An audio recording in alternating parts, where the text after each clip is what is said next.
All right, I think I'm recording. Yeah. Well, I wanted to make a video today, but I actually wanted to make a short video. But I decided after I put all these things together, I wasn't gonna make it in a 60-second video. So, but hopefully I'm gonna lead to the point I'm trying to make. I'm gonna start off with the kind of a short history, a quick history of what happened to Israel that brought them to this situation today that is actually talking about the cup of trembling that's happening in Zechariah chapter 12. We are living in that hour. It is a cup of trembling, and it's not going to stop. This is planned. This is the will of God. Unfortunately, I have sympathy for the Palestinians, what's happening to them. But this is the will of God. Hopefully, I'm going to make the point correctly. Hopefully, I can walk you through to why I believe we are in Zechariah chapter 12. Okay, and right after chapter 12, you can read Zechariah 13 and 14. It's the continuation of what happens. It's going to be the end result of how this is going to end. We're in Zechariah chapter 12 right now, but this is going to end in Zechariah chapter 14, which is described in Revelation chapter 14 also. Okay, we are in the sixth trumpet right now. Revelation chapter 9, Revelation chapter 13, Revelation chapter 17, and Revelation chapter 18, which is describing Zechariah chapter 12. Okay, I just want to, I've made videos of this in the past. You can watch my other videos, but today I'm going to try to walk the people who's watching this video why I believe we're in Zechariah chapter 12, which is the sixth trumpet war. And I made videos on that in the past. But here we go. This is Romans chapter 11. This is what leads Israel to where they are today in Zechariah chapter 12. Okay, and when Jesus came the first time, their Messiah, they rejected him because of their unbelief. You have to read the entire Romans chapter 11, but this is just a quick overview of Romans 11. But because of their unbelief, God has given them, okay, God has given them, this is Israel, the spirit of slumber, eyes that they should not see and ears that they should not hear unto this day. Until today, they still have that spirit of slumber. Okay, and like I said, you read the entire Romans 11, it'll tell you why. Because of their unbelief for denying Christ as their Messiah and crucifying him. Okay, and there's a benefit to that. We benefit as the Gentiles. Don't be harsh on Israel. Read the entire Romans 11, because this is just two paragraphs just to make my point. Okay, you have to read the entire Romans 11. For I would not, brethren, that you should be ignorant of this mystery, lest you should be wise on your own conceits, that blindness in part is happened to Israel until the fullness of the Gentiles come. Looking for my glasses.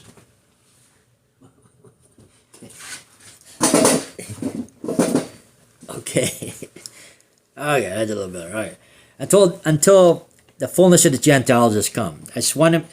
Okay, so this happens after they deny Yeshua, Jesus Christ, that they crucified on the cross. They're blinded. Okay? And they're going to be blind until the fullness of the Gentiles has come. Okay? The fullness hasn't come. That's why they're still blind. Just be aware that the fullness of Gentiles has not come. That means Israel's still blind. They still don't believe. The whole of Israel. There's some Israelites that's called the Messianic Jews, individual, but the entire state of Israel is still in a state of blindness, in a spirit of slumber. Okay? Until the Gentiles, the fullness of the Gentiles has come. Okay? I want to reiterate that, but let's continue. Okay. And in Luke 21, it talks about the destruction of the temple. I know some people believe Luke 21, Mark 13, Matthew 24 talks about the abomination of desolation. And I believe Luke 21 is talking about the same thing, the abomination of desolation. But I am a historist, not a preterist. I do believe that the abomination of desolation took place in 70 AD when Solomon's temple was destroyed. It put an end to all the sacrifices and put an end to all sins because of the cross, the resurrection. Put an end to all sins. Salvation came upon the earth, right? I know futurists believe the temple is going to be rebuilt, and that's when the abomination happens. But just hear me out. I am a historist and a partial futurist. I do believe in the rapture. I am a premillennialist. I do believe in Christ returning before the millennium, and we are just in the very end of this millennium. Just we're at the very edge of this age, the end of this age before the millennium starts. But anyways, and they shall fall by the edge of the sword. It's talking about Israel, okay? And shall be led captive into all nations. And Jerusalem shall be trodden down of the Gentiles. When did this happen? In 70 AD. It's talking about the aftermath of the destruction of the Solomon's temple. I know the futurists believe that that is not the abomination of desolation. But even if you don't, this is talking about 70 AD, okay? Jerusalem shall be trodden down of the Gentiles until this period of time is over. Until when? It's called the times of the Gentiles, okay? It's fulfilled. The same thing I was talking about the previous video, right? I mean, the previous screen. The fullness of the Gentiles is coming. This is talking about the same thing. It's the same period of time. It's called the church age. What I'm trying to get at is Israel right now, that the fight between the entire Arab neighbors over there, they're getting ready to blow up into an entire war. That's described in Zechariah chapter 12, okay? But before they got to this point, Jerusalem was trodden down by the Gentiles until it began in 70 AD when they were dispersed out of Jerusalem when Solomon's temple was destroyed. And what happens to Israel? They just disappeared from the Bible? No, they're described right here. Revelation chapter 12. And the woman, this woman is Israel. This is what happens to them after 70 AD. The woman fled into the wilderness where she has a place prepared of God, that they should feed her there 1,260 days. This is 1,260 days. This is not literal, for folks. As the futurists want you to believe that this happens after the abomination of desolation and Israel goes away for 1,260 days. This is what I was taught. I used to be a futurist. But this is talking about the diaspora. And to the woman were given 2 wings of a great eagle, that she might fly into the wilderness. It's just repeating itself here. That's verse 14 and verse 6 of Revelation 12. Where she is nourished for a time and times and a half a time from the face of the serpent. Okay? Revelation 12 talks about the dragon being cast upon the earth. Same time period. And the moment he realizes that Israel is no longer a nation because Titus destroyed the Solomon's temple, who does he go after? It says there that once he realizes that the woman is caught up and he brings her a flood, right? There's all kinds of narrative and metaphors that's going on. He brings a flood upon her, but the flood doesn't devour the woman. So he's very angry and wroth. So he goes after the remnant of the woman, which is us, the church. So during this, after 70 AD, while Israel is dispersed and Titus kills all these Jews and destroys the temple, there's many Jews that were killed. I don't know how many, a million, I don't know. You have to review history on that one. But there are some Jews that dispersed. This is the woman that fled into the wilderness. This is a remnant, okay? But the dragon was cast down to hell and tried to go after these dispersed, but got angry and decided to go after the church. And this began the church age. This is the times of the Gentiles. So the wrath dragon goes after the Gentiles. The Gentiles are being converted to Christianity. This is when you see a lot of the persecutions that happen in the first 3 centuries, right? The dragon goes after and makes martyrs and martyrs, thousands, hundreds and thousands of martyrs. during the first 3.5 centuries, right? So the dragon realizes that that there's no point in him going after the woman because the woman has fled into the wilderness, right? God has prepared God says right here where she has a place prepared by God, so the dragon wasn't able to genocide all the Israelites. So he goes after the remnant of the woman, which is us. So the first 3 centuries, while Christianity was growing, the times for the Gentiles, the dragon was wrought and went. Read Revelation 12, the last paragraph. I don't have it here because I'm trying to make a point, but he goes after Israel. I guess I'm going through both the history of the church and the history of Israel. Okay, so this is what happens to Israel from 70 AD until 1948. 1948, United Nations gave Israel a nation after their independent war, right? They had a 1947 war, and United Kingdom helped give them that nation. But this is how this problem started. When they were given that nation, they weren't told what they were supposed to do with the Palestinians, who's been living there for about a millennium, right? Who knows, 500 years? I'm not sure what history says. So they claimed that to be their land also. So who is the rightful owner of that land according to the Bible? Obviously, it's Jacob. But this is Jacob's trouble, folks. Okay, I'm gonna get to the point. This is part of the problem that's going on in the Middle East. But let me finish this off and go on to the next page here. Zechariah, this is what happens to Israel. Zechariah chapter 12. The burden of the Lord for Israel. Behold, I will make Jerusalem a cup of trembling unto all the people round about. This is what's happening in Gaza right now. Actually for a while, right? But this time it's out of control. Okay. This time it is a cup of trembling because now they are genociding. This is why I sympathize with the Palestinians. They are committing awful acts of violence against innocent people, right? This has become a cup of trembling. Even though this has been going on for 40, 45 years, since 1948, 60 years, right, on and off. Israel has had the war 1947, independence. I think they had the 56 war, the 1967 war where they acquired half of Jerusalem, and the 1973 war, right? And then now. And this, like I said, this has been going on, but this is the cup of trembling. Because why? Unto all the people round about. And in that day, I will make Jerusalem a burdensome stone for all people. If you watch all the news around the world, protests around the world, this has never happened in the past.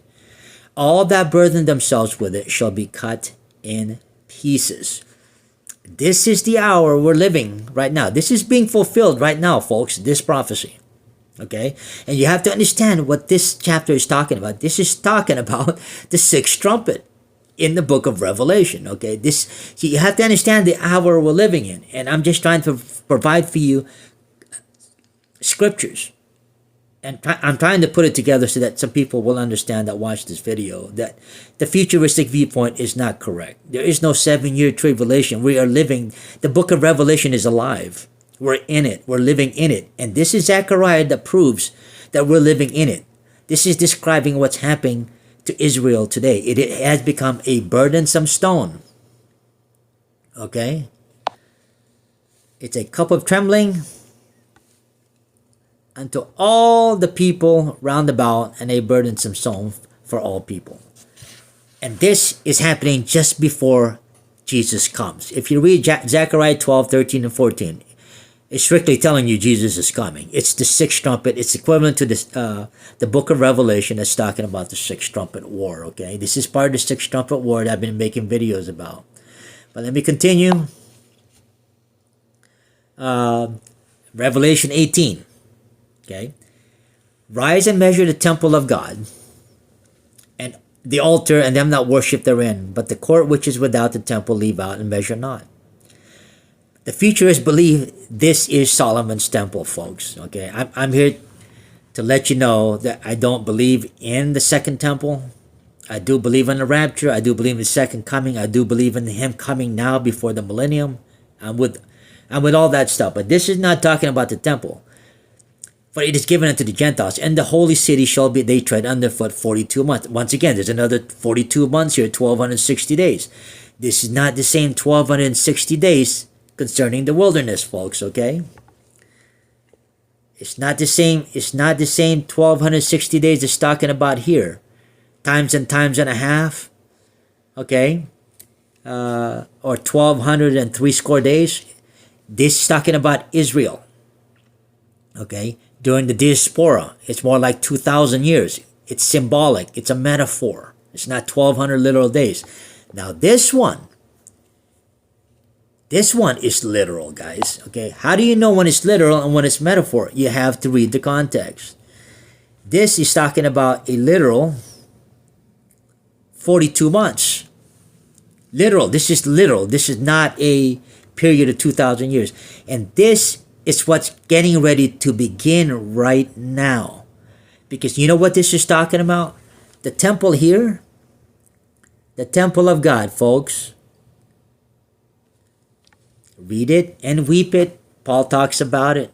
It is not Solomon's temple. This is you and I. Yes, rise and measure you and I. This is John seeing the dead saints in heaven before the throne and the altar and the throne. He's in the spirit. He's getting a vision. And that them that worship therein. He's seeing the throne of God here, okay? He's seeing us. Not you and me, but the people before us that passed away that are saints. He's seeing the 24 elders. He's seeing the 4 beasts. He's not measuring with some kind of measurement. God's telling him, look, take a look at my accomplishment. See my temple? You and I, the humans. This is the times where the Gentiles are over, folks. This is what I'm trying to make. This is what's coming to an end, getting ready to be fulfilled. What's happening in Israel is they're getting ready, the focus is getting ready to shift from the church to Israel. This is getting ready to happen right now, anytime, any week, any month, that the focus on the times of the Gentiles is going to come to an end. The end of the Gentiles. The end of the time of the Gentiles is coming to an end when God, the Father and the Son, Yeshua, takes his focus out of the Gentiles or the church and refocuses it on Israel. Because John is measuring here the temple of God. It's you and I. God is telling John, see, you're seeing the throne. You see all these people that you see, measure it. The temple of God is you. It's me, the people. But what kind of people are there? Are they? The people that are saved by grace, right? So he is measuring, not measuring with a tool like he's measuring Solomon's temple. This is not Solomon's temple. He's measuring the people here, the throne, and the altar they're in, and the temple, you and I within the altar, and the people that are worship with it, they're in, right?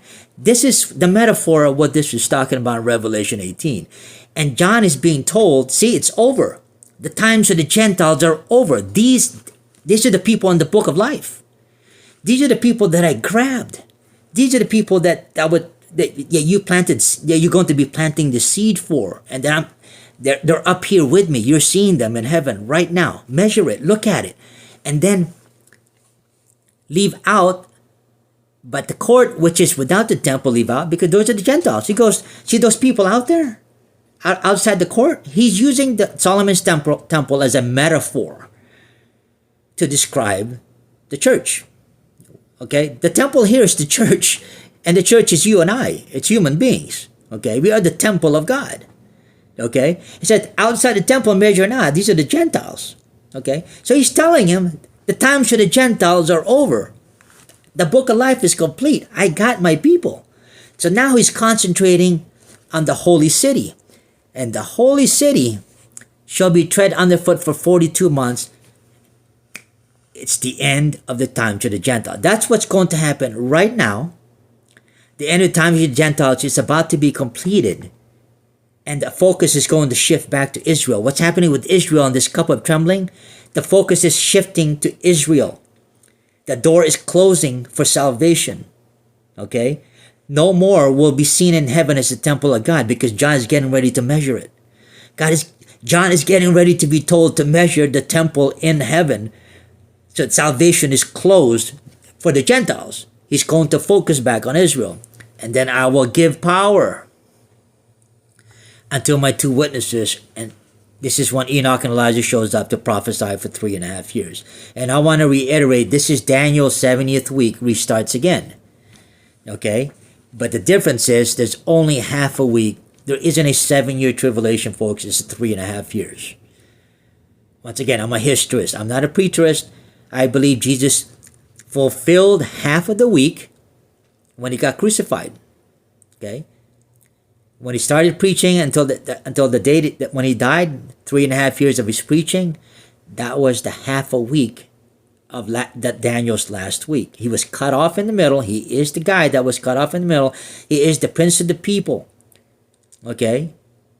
And he is Yeshua that was cut off in the middle, not the Antichrist. But anyways, there's half a week left, and Enoch and Elijah are the ones going to fulfill the last half a week. That's why the 42 months.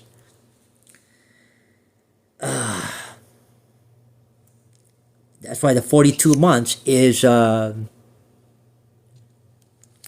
literal. What's 42 months? Let me see. 42 months. Where's the 42 months? Right here. 42 months. Shall be trying to. Where did I put 42 months?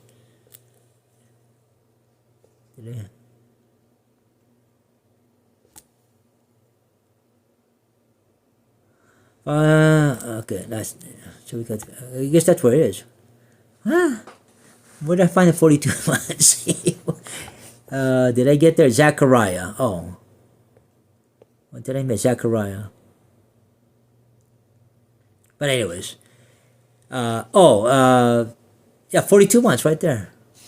What am I missing? So 42 months. That's why the 42 months are literal, folks. This is the last 42 months that the futurist believes is after the abomination of desolation, but there's no abomination of desolation happened in 70 AD. But it is going to happen. This 42 months is a literal 42 months.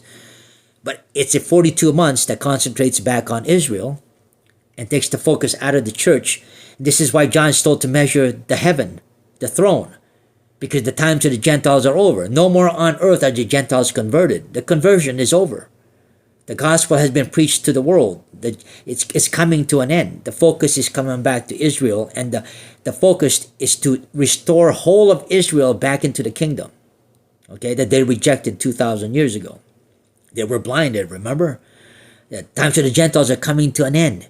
When is their blindness lifted? When the times of the Gentiles are over. That's what this is talking about in Revelation chapter 11. The times of the Gentile is over, and the blindness is going to come out of Israel. And here we go. Here's more verse. Back to Zechariah chapter 12. A few chapters and verses forward. In that day, I will make the governors of Judah like a hearth of fire among the wood, and like a torch of fire in a sheaf, and they shall devour all the people round about. Isn't that what they're doing? People are accusing Israel of genociding. I sympathize for the Palestinians. They shall devour all the people round about, on the right hand and on the left, and Jerusalem shall be inhabited again in her own place. Listen to that. First, it's going to be trodden underfoot, right? First, it's going to be trodden underfoot for 42 months, but then it says Jerusalem shall be inhabited again in their own place. What does that mean? After this 42 months, the two witnesses has to show up during this 42 months, and then Jerusalem will be given back to Israel. After the two witnesses show up, though, for 42 months, while Jerusalem is trodden underfoot. Okay? And it shall come to pass on that day that I will seek to destroy all the nations that come against Jerusalem. He's getting closer to Armageddon. This is the very end, folks. This is the end results of what's happening with Gaza. Okay? But first, the two witnesses has to show up. The times of the Gentiles has to finish. And then Jerusalem will be given to Israel. Because why? Because it says, I will seek to destroy. Who's I? God. I will seek to destroy all nations that come against Jerusalem. God's going to defend Israel concerning Jerusalem. And I will pour upon the house of Israel, house of David, upon the inhabitants of Jerusalem, the spirit of grace and supplications. Hear that? That's conversion, folks. Israel is going to be converted, and they shall look upon me, Yeshua, whom they have pierced. Israel will be converted at the end of this conflict. This is not a conflict. This is World War III. Okay? And let me continue. And here is the result. I'm going all the way through. And then Zechariah describes the day of the Lord. There are many verses in the Bible that describes the day of the Lord. Amos, Joel, Paul, I think Peter uses the word the day of the Lord. The day of the Lord is the literal day Jesus comes. The second advent, okay? Behold, the day of the Lord cometh. For I will gather all nations against Jerusalem to battle. This is the battle of Armageddon. This is the result of after them get Israel. When Israel receives Jerusalem back, this is the battle of Armageddon. This is what's happening right now. The result of what's happening right now is this Zechariah 14. This is the very end, the day of the Lord. For I will gather all nations against Israel to battle. Then shall the Lord go forth and fight against these nations. You hear that? Then the Lord shall go forth and fight against. God himself, Jesus himself is coming to fight against the nations. The nations are doing what? The nations are gathering against Jerusalem. And then Christ himself are going to fight against these people. This is the Armageddon. And if you read the rest of Zechariah 14, it is describing Armageddon. It's describing Revelation 16. Okay, it's equivalent. Revelation 16. But this Zechariah 14 is equivalent to Revelation 14. And lo, and looked, and lo, a lamb stood on the Mount Zion, and with him 144,000. This is describing what's written in red here, folks. And his feet shall stand in that day on the Mount of Olives. And Zechariah 14 and Revelation 14 is talking about the same day, the same hour, the same minute, same event, the second advent, the parousia. Okay? The rapture happens the same day. I'm not a post-tribulation. I'm not a pre-tribulation, a mid-tribulation. I'm not a futurist. I'm a last trumpet tribulation. This is the rapture, also the day of the Lord. Okay? And with him, the 144,000. And if you read the rest of Revelation 14, it tells you that he collects his elect, okay? That the harvest is happening. That's the rapture, okay? And then if you read Matthew 24, it talks about him gathering the elect in the four corners of the earth. That is the rapture, and that happens in the same time as Revelation 14. His feet shall stand in that day upon the Mount of Olives, and the Lord my God shall come, and all the saints with him, which says with thee. I don't know why I put thee. Maybe it's him. But anyways, I think this is the last of it. I just wanted to point out that I think that's the last of it. That's what's happening with Israel. We are in the sixth trumpet. This is not the video about the sixth trumpet, but we're in the sixth trumpet. I'm just giving you more verses to prove, hopefully, that we are in the sixth trumpet without using the book of Revelation. But anyways, like I said, I don't think I could have fit this in a short video. I was trying to go as fast as I could. I also wanted to read you Ezekiel 37 that describes the dry bones. That's what happens during the time that we're in the wilderness, right? But anyways, hopefully this is an eye-opener for some. And maybe may the Spirit fill you with the truth here. God bless you.